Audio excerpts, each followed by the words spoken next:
Slow down. You are not late in life. English and stories. There was a time in my life when I believed I was late. Not a little late, but painfully late. Late compared to my friends. Late compared to people my age. Late compared to the invisible schedule I never agreed to, but somehow kept following. Everywhere I looked, someone seemed ahead of me. Someone had a better job. Someone had a clearer path. Someone was already married. Someone already knew who they were and where they were going. And I did not. I remember waking up one morning, sitting on the edge of my bed, and feeling this quiet panic in my chest. It wasn't loud. It wasn't dramatic. It was soft, heavy, persistent. A voice that said, "You are running out of time." I didn't know where that voice came from. Maybe from social media. Maybe from family expectations. Maybe from society's obsession with success. Or maybe it came from fear. Fear of being left behind. Fear of being forgotten. Fear of wasting my life. And the strange thing was, no one had ever told me directly that I was late. No one said, "You failed." No one said, "You missed your chance." But still, I felt it, deep inside. So I began to rush. I rushed my decisions. I rushed my dreams. I rushed my healing. I rushed becoming someone. I thought speed would save me. If I moved faster, maybe I could catch up. If I achieved more, maybe the fear would disappear. If I reached some invisible milestone, maybe I would finally feel calm. But it didn't work. The faster I moved, the more lost I felt. One evening, after a long day that felt like a failure, I took a walk alone. The sky was turning orange. The air was quiet. The street was almost empty. I walked without a destination. And for the first time in a long time, I stopped checking my phone. I stopped comparing. I stopped calculating my future. I stopped judging my past.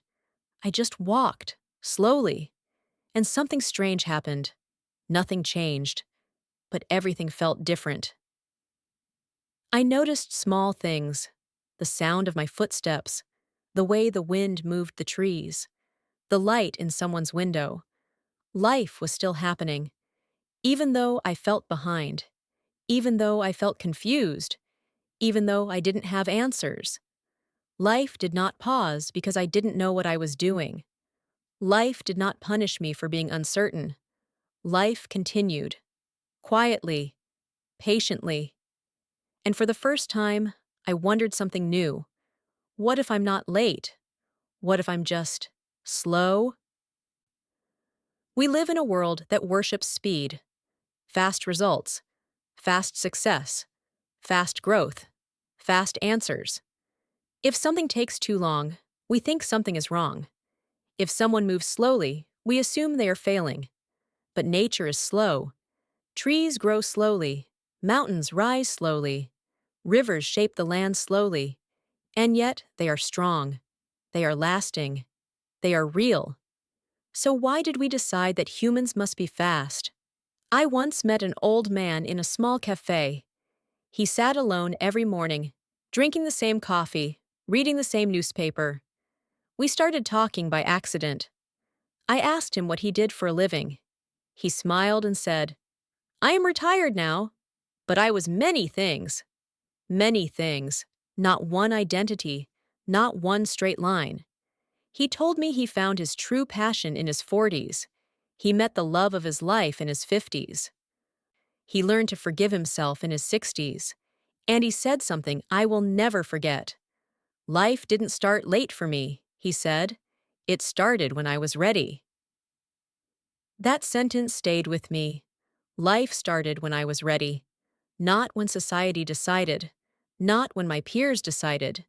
Not when fear decided. But when I was ready. Some people bloom early.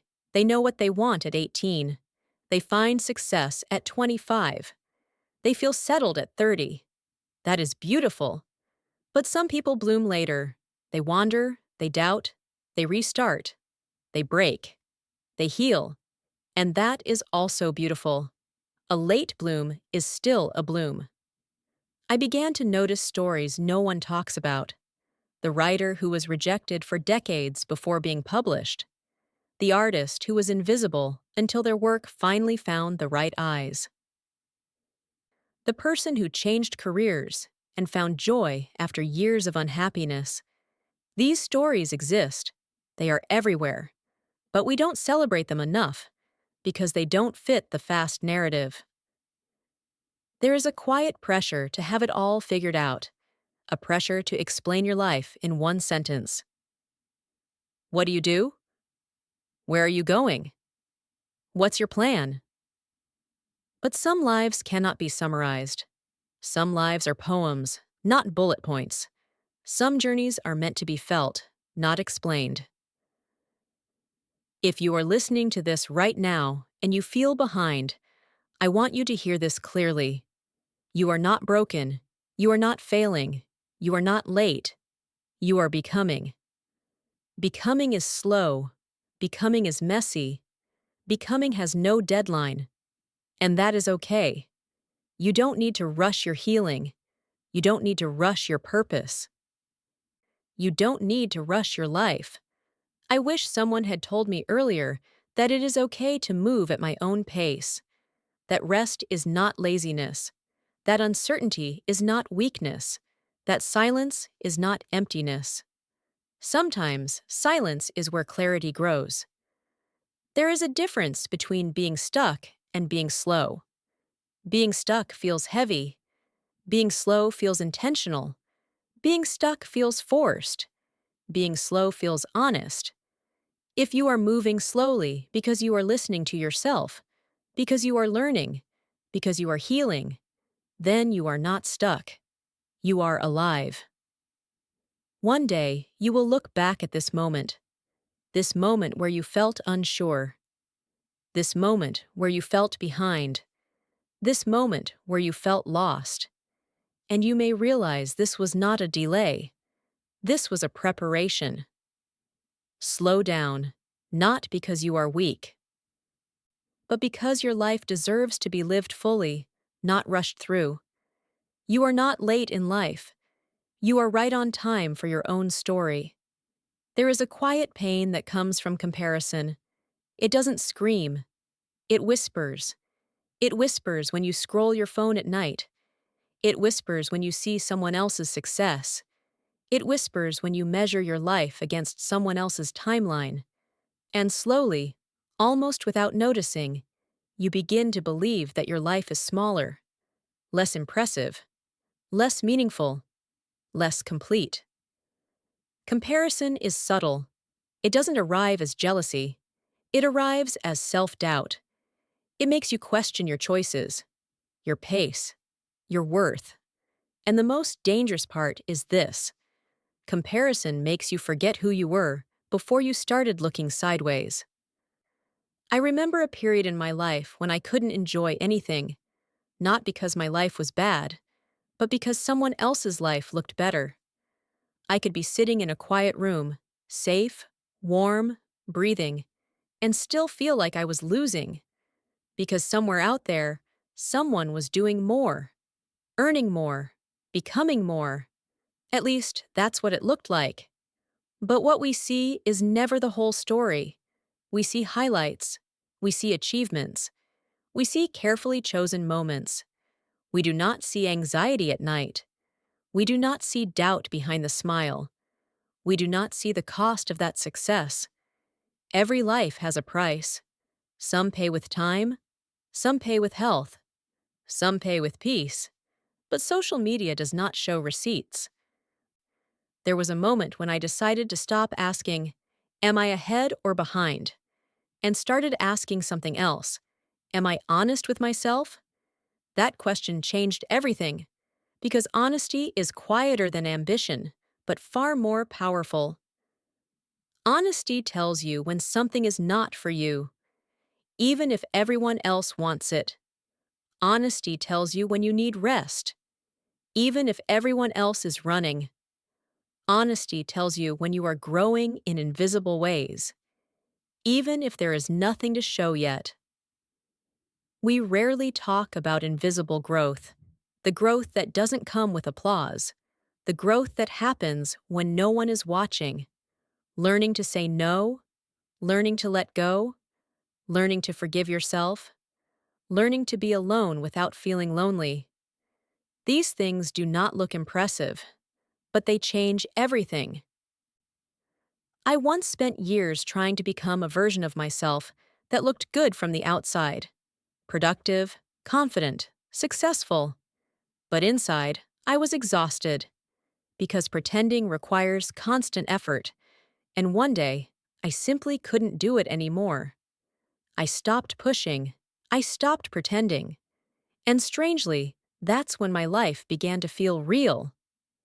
There is a moment in every slow life when you must face this truth. You cannot rush meaning. Meaning arrives when you are present enough to notice it. If you are always chasing the next thing, you miss the life that is already happening. Some days, doing nothing is doing something important. Rest is not a reward. Rest is a requirement. Your mind needs space. Your heart needs silence. Your soul needs pauses. Without rest, everything becomes noise. There is also a grief that comes with slowing down, because when you stop rushing, you start to feel things you've been avoiding. Old regrets, old fears, old dreams you abandoned. Slowing down does not numb pain. It reveals it. But that is not a bad thing.